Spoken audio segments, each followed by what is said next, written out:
नमस्कार दोस्तों, स्वागत है आपका कक्षा 12 अर्थशास्त्र की दूसरी महत्वपूर्ण वीडियो में। दोस्तों, इससे पहले हम व्यष्टि अर्थशास्त्र के सभी इम्पोर्टेंट क्वेश्चन देख चुके थे। अब हम समष्टि के करने जा रहे हैं और समष्टि में जो जो भी इम्पोर्टेंट क्वेश्चन होंगे वो मैं सारे टिक लगवाते जा रहा हूँ। तो आप अपनी सीरीज में टिक लगाते जाइए या फिर इन क्वेश्चनों को लिखते जाइए, ठीक है।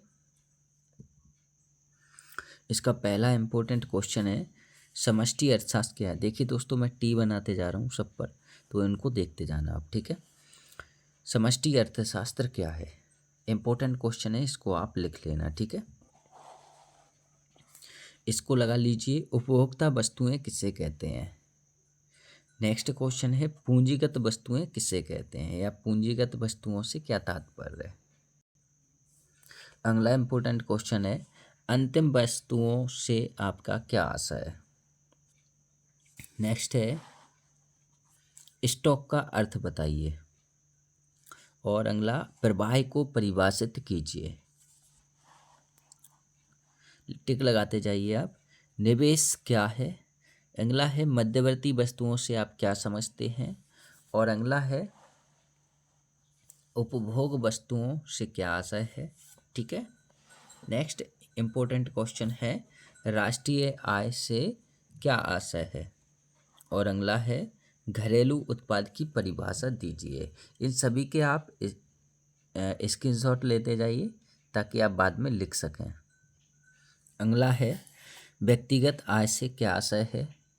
नेक्स्ट क्वेश्चन है, जीडीपी का पूरा नाम लिखिए।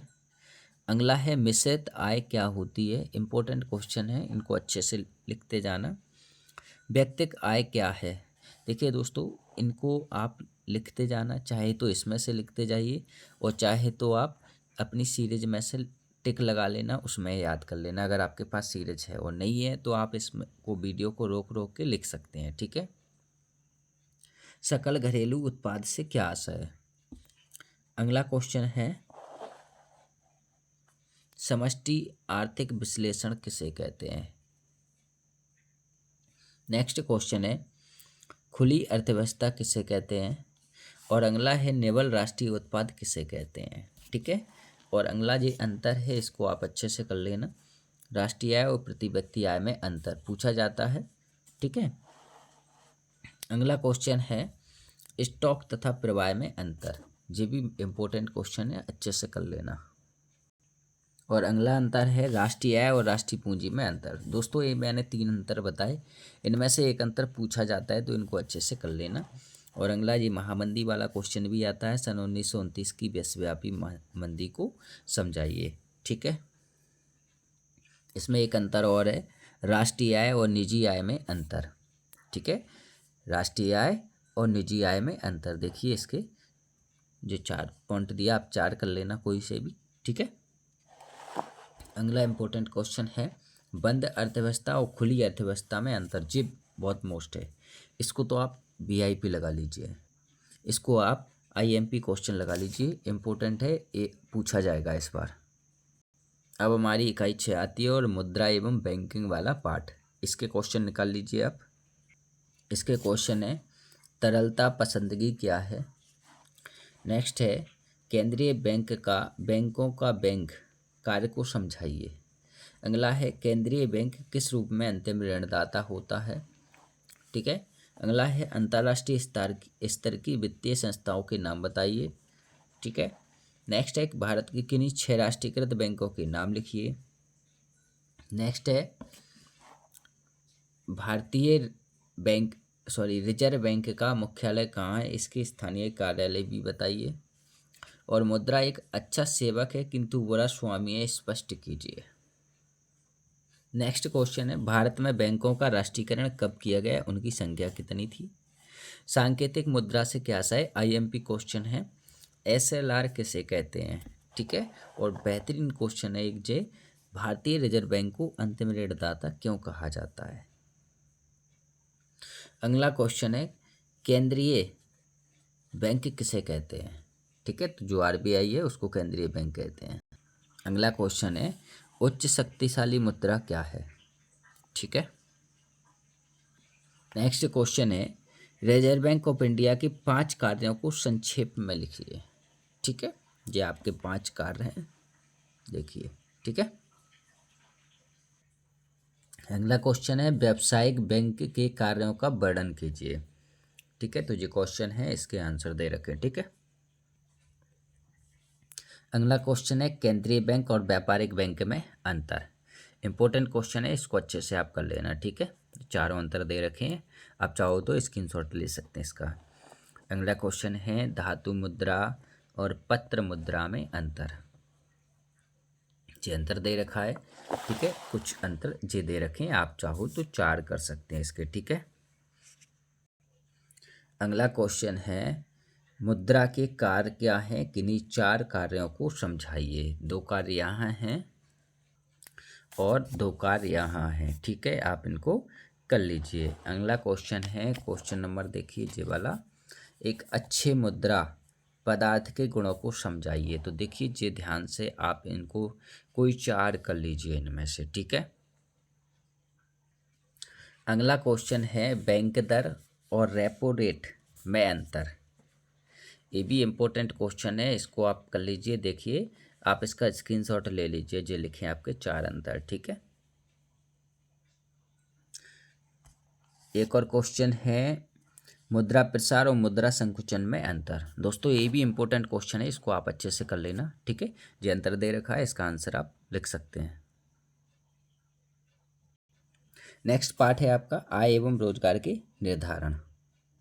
इसका पहला इंपॉर्टेंट क्वेश्चन है, न्यून मांग के 2 कारण बताइए। नेक्स्ट दूसरा क्वेश्चन है, प्रभावपूर्ण मांग क्या है। अगला इंपॉर्टेंट क्वेश्चन है, समग्र मांग और समग्र पूर्ति से क्या आशय है या अंतर, इनमें दोनों में अंतर कर लीजिए। ठीक है, नेक्स्ट है, मितव्ययिता के विरोधाभास की व्याख्या कीजिए। नेक्स्ट है, कीन्स के रोजगार सिद्धांत को समझाइए। ये दे रखा है आपके सामने। ठीक है, आप कर लेना इसको। अगला है, समग्र मांग क्या है, प्रमुख अवयव लिखिए। तो ये आपके समग्र मांग के देखिए, ये आंसर दे रखा है आपके सामने। ठीक है, ये दे रखा है, इसको अच्छे से कर लेना। शुद्ध निर्यात पूछा जाता है, शुद्ध निर्यात किसे कहते हैं। अगला है, सरकारी बजट एवं अर्थव्यवस्था। ठीक है, इसके इंपॉर्टेंट क्वेश्चन देखते हैं। हाँ, सरकारी बजट से क्या आशय है, यह कितने प्रकार के होते हैं। ठीक है, नेक्स्ट है, प्राथमिक घाटा किसे कहते हैं, यह कैसे दर्शाया जाता है, यह क्या दर्शाता है, सॉरी, कर क्या है। ठीक है, अगला क्वेश्चन है, पूरक बजट से क्या आशय है। ठीक है, नेक्स्ट क्वेश्चन है, संतुलित बजट क्या है। इंपॉर्टेंट क्वेश्चन लगवा रहा हूँ मैं, तो उनको आप लगाते जाना। ठीक है, और नेक्स्ट इसमें एक चीज़ और है, एक क्वेश्चन और है, वो मैं टिक लगाना भूल गया, ऋण जाल से क्या आशय है। ठीक है, तो ये भी आप लगा लेना। अगला इंपॉर्टेंट क्वेश्चन है, प्रत्यक्ष कर को समझाइए। ठीक है, दूसरा क्वेश्चन है, अप्रत्यक्ष कर, ये भी है, अप्रत्यक्ष कर से क्या आशय है। पूंजीगत बजट क्या है। ठीक है, अगला क्वेश्चन है, वस्तु तथा सेवा कर जीएसटी को समझाइए। और नेक्स्ट क्वेश्चन है, बचत का बजट और संतुलित बजट एवं घाटे बजट पर संक्षिप्त नोट लिखिए। तो जी बचत का बजट, संतुलित बजट, घाटे का बजट। ठीक है, नेक्स्ट ये अंतर है, प्रत्यक्ष कर और अप्रत्यक्ष कर में अंतर, तो इसको आप कर लेना। ठीक है, इंपॉर्टेंट है, पूछा जाता है। ये नेक्स्ट है, राजस्व व्यय और पूंजीगत व्यय में अंतर, तो इसको आप कर लेना। ठीक है, अगला क्वेश्चन है, बजट के प्रकारों को समझाइए। तो केंद्रीय बजट, राज्य बजट, है ना, ये हैं आपके सामने दे रखे। ठीक है, इसके ये है कुछ, राजस्व बजट तथा पूंजीगत बजट, योजना बजट और गैर योजना बजट। ठीक है, मुख्य बजट और अनुपूरक बजट, ये आपके कुछ बजट हैं, इनको आप अच्छे से कर लेना। और फिर नेक्स्ट क्वेश्चन है, भारत में बजट निर्माण की प्रक्रिया। तो देखिए, पहले है बजट की तैयारी करते हैं, बजट पेश करना, फिर सामान्य बहस होती है, फिर मतदान होता है, मतदान के बाद वो पास हो जाता है। ठीक है, फिर विनियोग विधेयक भी आता है, फिर कटौती प्रस्ताव आता है, ये सारी चीज़ें, फिर पूरक बजट भी आते हैं। तो ये कुछ बजट हो गए। ठीक है जी, जैसे पूरक बजट हो गया, अंतिम बजट हो गया। ठीक है, अगला जी अंतर है, राजस्व प्राप्तियों और पूंजीगत प्राप्तियों में अंतर, इसको आप कर लेना, इंपॉर्टेंट है। ठीक है, इसका एक और क्वेश्चन है, घाटे के बजट से क्या अभिप्राय है, इसके प्रकारों की संक्षिप्त व्याख्या कीजिए। तो देखिए, घाटे के बजट से आशय राजस्व घाटा, राजकोषीय घाटा, प्राथमिक घाटा। ठीक है, इसको आप पढ़ लेना। और अगला है खुली अर्थव्यवस्था या समष्टि अर्थशास्त्र। ठीक है, तो इसमें आपको इम्पोर्टेंट क्वेश्चन में लगवा दे रहा हूँ। पहला क्वेश्चन है, भारत में भुगतान संतुलन को सुधारने हेतु 4 उपाय दीजिए। ठीक है, तो ये आपके 4 हैं, निर्यात को प्रोत्साहन, आयात में कमी, विदेशी ऋणों का प्रयोग और विनिमय नियंत्रण। ठीक है, नेक्स्ट क्वेश्चन है, व्यापार संतुलन और भुगतान संतुलन में अंतर। इंपॉर्टेंट क्वेश्चन है, IMP है, इसको तो आप कर लीजिए।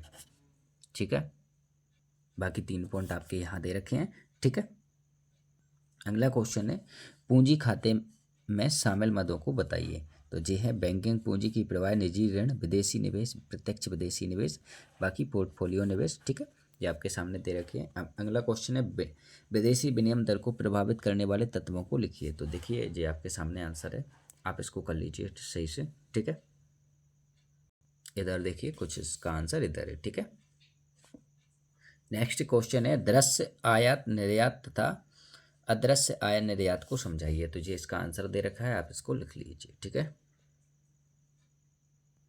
अगला क्वेश्चन है, स्थिर विनिमय दर के पक्ष विपक्ष में 2-2 तर्क दीजिए। तो ये आपके सामने दे रखा है, इसको पढ़ लेना। अगला क्वेश्चन है, संतुलित व्यापार शेष और तथा चालू खाता संतुलन में अंतर स्पष्ट कीजिए। ठीक है, दे करना चाहो तो कर लेना, इतना इम्पोर्टेंट नहीं है। ठीक है, ये है इम्पोर्टेंट क्वेश्चन, चालू खाते से क्या आशय है, इसकी प्रमुख मदें लिखिए। तो चालू खाते देखिए, ये ध्यान से कर लेना। ठीक है, इम्पोर्टेंट है। और एक जो है, भुगतान संतुलन में असंतुलन ठीक करने के अमौद्रिक उपायों की विवेचना कीजिए। ठीक है, ये दे रखा है आपके सामने। ठीक है, ये दे रखे हैं। कभी कभी आयत प्रतिस्थापन अलग से 2 नंबर में पूछ लिया जाता है, तो इसको आप कर लेना। ठीक है, कभी ये भी पूछ लिया जाता है, प्रशुल्क क्या होता है, तो इनको आप कर लेना। ठीक है दोस्तों, तो ये थे हमारे कक्षा 12 अर्थशास्त्र के समष्टि अर्थशास्त्र के इंपॉर्टेंट क्वेश्चन। व्यष्टि के मैं पहले ही करवा चुका हूँ, तो आप उसको भी कर लेना, अच्छे से याद कर लेना और इनको बढ़िया से तैयारी कर लीजिए। इनसे बाहर आपका बोर्ड परीक्षा में नहीं जाएगा। ठीक है, चलिए जब तक मस्त रहिए, पढ़ते रहिए। और हाँ, हमारे चैनल पर नए हैं तो इसको सब्सक्राइब कर लीजिए और लाइक कर दीजिए। ठीक है, और अपने दोस्तों को भी शेयर कर दीजिए। धन्यवाद।